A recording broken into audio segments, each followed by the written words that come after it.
இந்த நாட்டோட பீட்சா, மணல் சார்ந்த கடல், ஸ்டைலிஷ் மக்கள் அண்ட் அவங்களோட லைஃப் ஸ்டைல் இதெல்லாம் பார்த்துதான் நானும் ஆச்சரியப்பட்டு போனேன். அண்ட் COVID-19ல அவங்க பட்ட இழப்புகளுக்கு நானும் வருத்தப்பட்டேன். இப்ப அதையெல்லாம் சரி பண்ணி மீண்டும் புது பொழிவோட மலர்ந்துகிட்டு இருக்கு இட்டாலி. இந்த நாட்டோட ஒரு நகரத்துக்குள்ள நுழைஞ்சதுல இருந்தே நீங்க சிரிச்சுக்கிட்டே இருக்க வேண்டியது இருக்கும். அப்புறம் இந்த நாட்டோட மக்களை பத்தி கேள்விப்பட்டிருக்கீங்களா?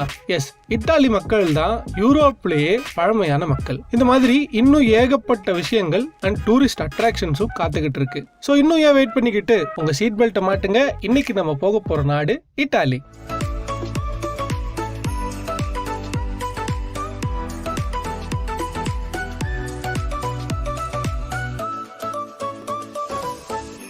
இட்டாலியோட சட்டங்கள் மற்ற தேசத்துல இருக்க சட்டங்களை விட கொஞ்சம் வித்தியாசமா தான் இருக்கும். அதுல ஒரு சட்டம் தான் நாய்களுக்கு போடப்பட்ட சட்டம்.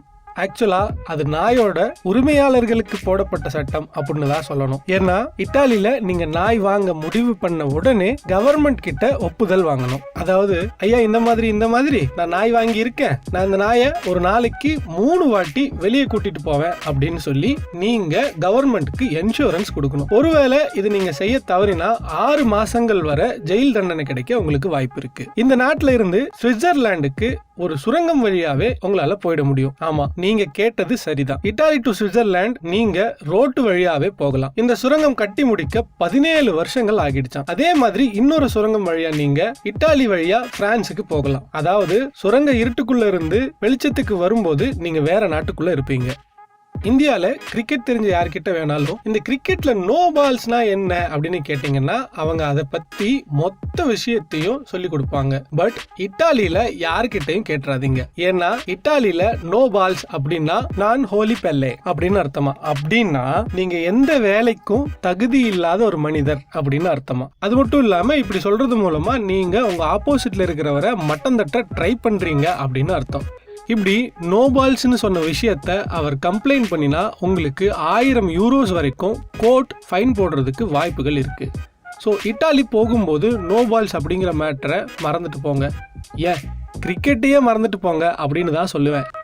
இதை விட டென்ஷன் ஆகிற மேட்டர் எங்கிட்ட ஒன்று இருக்கு. இட்டாலி பீச்ல ஒருத்தர் 1968 வருஷம் ஒரு வீடு கட்டினாரு. அதுவும் தண்ணிக்குள்ள. அப்புறம் அதை அவரு ஒரு நாடா நினைச்சுக்கிட்டாரு. அது மட்டும் இல்லாம அந்த நாட்டுக்கு அவர் தான் அதிபர்னு முடிவு பண்ணிக்கிட்டாரு. அந்த வீட்டுக்கு the republic of Rose Island அப்படின்னு பேரும் வச்சாராம். இவரோட அட்டகாசத்தை பார்த்து இட்டாலி மிலிட்டரி சோல்ஜர்ஸ் அதை இடிச்சு நீர்மட்டமாக்கிட்டாங்க. இதே மாதிரி நம்ம நாட்டுக்குள்ளேயும் ஒருத்தர் சுத்திக்கிட்டு இருக்காரு. அவர் எப்ப நம்ம நாட்டு மிலிட்டரி கிட்ட சமயா வாங்க போறாருன்னு எனக்கு தெரியல. எனக்கு இட்டாலி நாட்டு மக்கள் ரொம்ப மாடர்ன், ரொம்ப ஸ்டைலிஷ் அண்ட் காசுள்ள பாட்டிங்களும் கூட. ஆனா இட்டாலியில ஒரு தரப்பு மக்கள் இன்னைக்கு வரைக்கும் இன்டர்நெட்டை யூஸ் பண்ணதே இல்லை. ரீசன் என்னன்னு தெரியல. பட் எனக்கெல்லாம் இன்டர்நெட் இல்லைன்னா கஷ்டம். அதுவும் 90% டேட்டா கம்ப்ளீட் அப்படின்னு மெசேஜ் வரும்போது மனசுக்குள்ள ஒரு அவஸ்தை வரும் பாருங்க. ஆமா, உங்களுக்கு எப்படி? நீங்க அர்ஜென்டினாவை பத்தி கேள்விப்பட்டிருக்கீங்களா? இது சவுத் அமெரிக்கால இருக்க ஒரு நாடு. இப்ப இந்த நாட்டு எதுக்கு இந்த பீக்கை இழுத்துட்டு வராரு அப்படின்னு தானே நினைக்கிறீங்க? சொல்றேன், அதுக்கு தானே நானும் இருக்கேன். அர்ஜென்டினா இட்டாலியில இருந்து ரொம்ப தூரத்துல தான் இருக்கு. பட் அர்ஜென்டினா நாட்டுல 62.5% பேருக்கு, அதாவது 2.5 கோடி பேர் இட்டாலி வம்சாவளிகளா இருக்காங்க. போஸ்ட் கொலானியல் குடியேற்றத்தப்ப இவங்க வர ஆரம்பிச்சாங்களாம். இப்போ இவங்க இவ்ளோ பேரா வளர்ந்து நிக்கிறாங்க.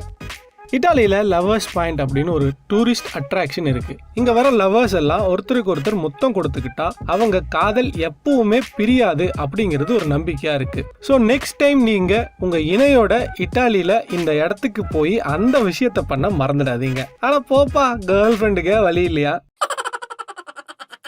இதுல கேர்ள் ஃப்ரெண்ட் பிரியாம இருக்க வழி சொல்றாரு அப்படின்னு மனசுக்குள்ள நீங்க சொல்றது எனக்கு புரியுது. சரி, அடுத்த மேட்டருக்கு வருவோம். இட்டாலி நாட்டுக்குள்ள மொத்தமா 1500 லேக்ஸ்களுக்கு மேல இருக்கு. இட்டாலியிலேயே உயரமான மலை அப்படின்னா அது மோண்ட் பிளாக் தான். இது கடல் மட்டத்திலிருந்து 4808 அடி உயரம் கொண்டது. மலை பத்தி பேசும்போது தான் எனக்கு ஒரு விஷயம் ஞாபகத்துக்கு வந்தது. 1944 வருஷம் இட்டாலியில எரிமலை பிளவு ஒண்ணு நடந்துச்சு. இதுல 1000க்கும் மேலானவர்கள் இறந்து போனார்கள். இதை இவங்க இட்டாலியோட துயர சம்பவமா பாக்குறாங்க. பட் நான் பேரிடர் துயரமா பார்த்தது கோவிட்ல லட்சக்கணக்கான மக்கள் இறந்து போனதும் அவங்கள புதைக்க இடம் இல்லாம அவங்க பாடுபட்டதும் தான் எனக்கு இத்தாலியை பத்தி யோசிக்கும் போது ஞாபகத்துக்கு வரும். பட் இப்ப பிரச்சனை இல்லாம போயிட்டு இருக்கு அப்படின்னு தான் சொல்லணும். ஏன்னா இத்தாலியில ஆல்மோஸ்ட் எல்லாருமே ஃபர்ஸ்ட் டோஸ் ஆஃப் வேக்சினேஷனை கம்ப்ளீட் பண்ணிட்டாங்க. நீங்களும் கம்ப்ளீட் பண்ணிட்டீங்களா? ஒரு சில தேசங்கள்ல ஸ்கர்ட் அணியும் ஆண்களை பத்தி பிகே பைட்ஸ்ல நிறைய பார்த்திருப்போம். பட் இத்தாலியில பேன். நம்ம நாட்டுல மட்டும் ஆண்கள் ஸ்கர்ட் அணியறாங்களா, இதெல்லாம் ஒரு விஷயமா அப்படின்னு நீங்க யோசிக்கலாம். நம்ம நாட்டுல அணியறது இல்ல, பட் பேன் பண்ணல. நீங்க போட விருப்பப்பட்டா நீங்க பண்ணலாம். என்ன, நம்ம ஊர் நாய்கள் கிட்டதான் கொஞ்சம் ஜாக்கிரதையா இருக்கணும். ஆனா இத்தாலியில ஆண்கள் பப்ளிக்ல ஸ்கர்ட் போட்டுட்டு வரக்கூடாது. இது கம்ப்ளீட்லி இல்லீகல். இதுக்கு ஜெயில் தண்டனை கூட கொடுக்க வாய்ப்புகள் இருக்கு. அட இது பரவாயில்ல. இத்தாலியில இருக்க மிலானோ அப்படிங்கிற ஒரு சிட்டிக்குள்ள என்டர் ஆனதுல இருந்து நீங்க கண்டிப்பா சிரிக்கணும். சிரிச்சுக்கிட்டே தான் இருக்கணும். இல்லன்னா போலீஸ் அட்டெம்ப்ட் சேட்னஸ் அப்படின்னு சொல்லி உங்களை அரெஸ்ட் பண்ணிட்டு ஒரு நாள் ஜெயில் தண்டனையும் கிடைக்கும். இதனடா வெடிகுண்டு முருகேசன் வடிவேல பார்த்து முறைச்சுக்கிட்டே சாப்பிடு அப்படின்னு சொன்ன மாதிரி இருக்கு அப்படின்னு சொல்லி யோசிச்சுட்டு இருக்கும் போதே இன்னொரு குண்டை தூக்கி போடுறாங்க. என்னன்னா முகத்தை ஃபுல்லா மூடின மாதிரி ஹெல்மெட்டை கூட நீங்க போடக்கூடாதா. பைக்ல போகும்போது கூட உங்க ஹெல்மெட்ல உங்க முகம் தெரியற மாதிரி தான் நீங்க போட்டுட்டு போகணுமா. பட் இந்த கண்டிஷன் எல்லா காலகட்டத்துக்கும் இல்ல. எக்ஸாம்பிளுக்கு ஹாஸ்பிட்டல்ஸ் இல்ல யாராச்சும் இறந்துட்டாங்க அப்படின்னா நீங்க சிரிக்கணும் அப்படின்னு அவசியம் இல்ல. கேட்க வேடிக்கையா இருந்தாலும் இந்த ஒரு சின்ன விஷயத்தை இம்ப்ளிமெண்ட் பண்ணதுனாலதான் இங்க சக்சஸ் ரேட் ரொம்ப அதிகமா இருக்கு அப்படின்னு சொல்றாங்க. இதே மாதிரி ஒரு வினோதமான விஷயம் என்ன அப்படின்னு கேட்டீங்கன்னா, இத்தாலியில இருக்க வெனிஸ் அப்படிங்கிற இடத்துல போட் எல்லாமே பிளாக் கலர்ல தான் இருக்கணும் அப்படின்னு சட்டம் இருக்கு. இந்த போட்ஸை இவங்க வெனிட்டியன் கொண்டோலா அப்படின்னு சொல்றாங்க. இதை ஒரு புராதன சிம்பிளா இவங்க பாக்குறாங்க. 14th செஞ்சுரியில 10,000 black போட்ஸ்கள் இருந்துச்சாம். பட் இப்போ வெறும் 400 கொண்டோலா மட்டும் தான் இருக்கான். இந்த 400 கொண்டோலாக்களும் இப்போ இத்தாலி கவர்மெண்டால பாதுகாக்கப்பட்டு வருது. இத்தாலிக்கு போனா இதுல கண்டிப்பா நீங்க ரைட் பண்ணிட்டு வாங்க. இத்தாலியில இன்னொரு நோட் பண்ணக்கூடிய விஷயம் என்ன அப்படின்னு கேட்டீங்கன்னா, உலகத்திலேயே அதிகமான ஹெரிட்டேஜ் சைட்ஸை கொண்ட நாடுகள்ல இத்தாலியும் ஒண்ணு. அடுத்து எஜுகேஷன்ல இத்தாலி மற்ற நாடுகளை விட பெட்டரா இருக்குன்னு தான் சொல்லணும். இத்தாலியில நிறைய பழமை வாய்ந்த யூனிவர்சிட்டிகள் இருக்கு. இதுல ஒரு யூனிவர்சிட்டியை 1088வது வருஷமே கட்டியாச்சு. இந்த மாதிரியான காரணங்களால் தான் இத்தாலி மக்கள் அறிவு சார்ந்த மக்களா மாறினாங்க அப்படின்னு சொல்லணும். அது மட்டும் இல்லாம இத்தாலி மக்கள் உலகத்துக்கு நிறைய கண்டுபிடிப்புகளையும் நிறைய உபயோகமான விஷயங்களையும் செஞ்சிருக்காங்க. உதாரணத்துக்கு சொல்லணும் அப்படின்னா, தெர்மோமீட்டர்ஸை கண்டுபிடிச்சது இவங்க தான். அண்ட் வோல்ட் பேட்டரிஸை கண்டுபிடிச்சது இவங்க தான்.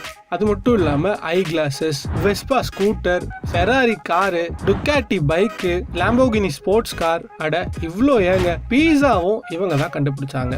இந்தியாவுக்கும் இத்தாலிக்கும் ஒரு ஒற்றுமை இருக்கு.